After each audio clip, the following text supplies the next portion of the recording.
Thoughts to build on by KOPMEYER, 41. Chapter 41. Danger. Do not threaten.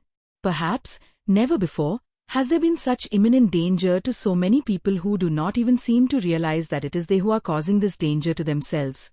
While this danger often is manifested in less vehement forms than physical violence, it is the violence of property destruction, personal injury and death, with which this chapter primarily will deal.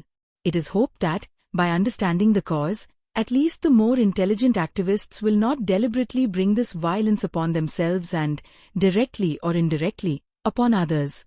So that I shall not be accused of overreacting to ominously increasing violence, let me assure you that the following psychological fact has been repeatedly demonstrated and verified throughout the entire history of mankind.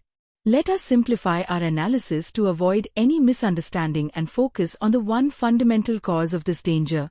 Danger arises from threatening others. Let's be clear, because this may be, or already has been, a matter of life and death.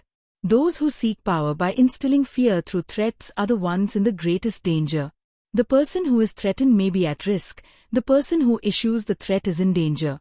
When one individual threatens another, the one making the threat immediately provokes the resentment, anger, and hatred of the threatened person, and is in serious danger. The purpose of a threat is to create fear. But it does more than just generate fear and its accompanying insecurity, it also breeds anger and hatred. If anger and hatred cannot be expressed through immediate violence, they are suppressed and seep into the subconscious, which, in its hidden ways, looks for a way to eliminate the fear. Hence, the ongoing danger to the person who made the threat that caused the fear. One of the most dangerous actions a person can take is to threaten another. And let us emphasize again, the greatest danger lies with the person who issues the threat. The person who is threatened usually has the opportunity to prepare and to choose the time, place, and method to stop the threat from being carried out, and to retaliate. To threaten another is to plant a time bomb inside yourself, using a clock without hands or markings, never knowing when it will explode and destroy you. Yet this kind of dangerous brinkmanship has become a reckless way of attempting intimidation.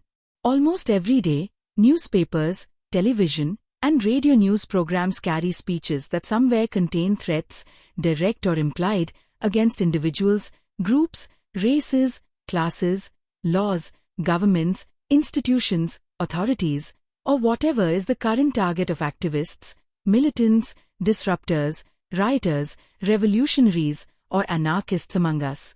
These threats are made with foolhardy abandon, indicating a lack of awareness of the danger to the one making the threat. Incredible as it seems, people think they can threaten others with impunity. They cannot. The danger to the person making a threat is that a threat instills the fear of loss in someone or many. It is a basic fact that while most people will work for gain, they will fight to avoid loss. Some may not choose to fight openly. Some may not be able to fight immediately. But every person who is threatened by loss will react in some hostile manner and sooner or later will retaliate against the person, group, race, etc., who threaten them. The people who gain the exhilaration of power through real or implied threats to instill fear in others are placing themselves in grave danger. It is they who should be afraid, because as Seneca wrote in the days of the great Roman Empire, he must necessarily fear many, whom Caesar feared. That statement referred to Julius Caesar. People who make threats are not always in danger of assassination, although that sometimes is the case. More often, they are subject to injury. But much more often, they simply are rated undesirable and unacceptable as future employees, neighbors, and by the establishment which they so vocally confronted and which they suddenly discover confronts them. College graduates are finding it more difficult to get jobs. This is especially true of graduates of trouble schools. Business is noted for detailed record keeping. It may have been great fun, or even noble, to chase job recruiters off the campus, but business personnel managers have a remarkable communication system, and data processing has a long memory. Politicians, who become pawns of a vocal minority, will find that a minority, no matter how vocal and how dedicated, is still a minority in the voting booths. Yet the threats continue, the threats multiply, the threats escalate in their radical demands. Clenched fists are raised as symbols of anarchy.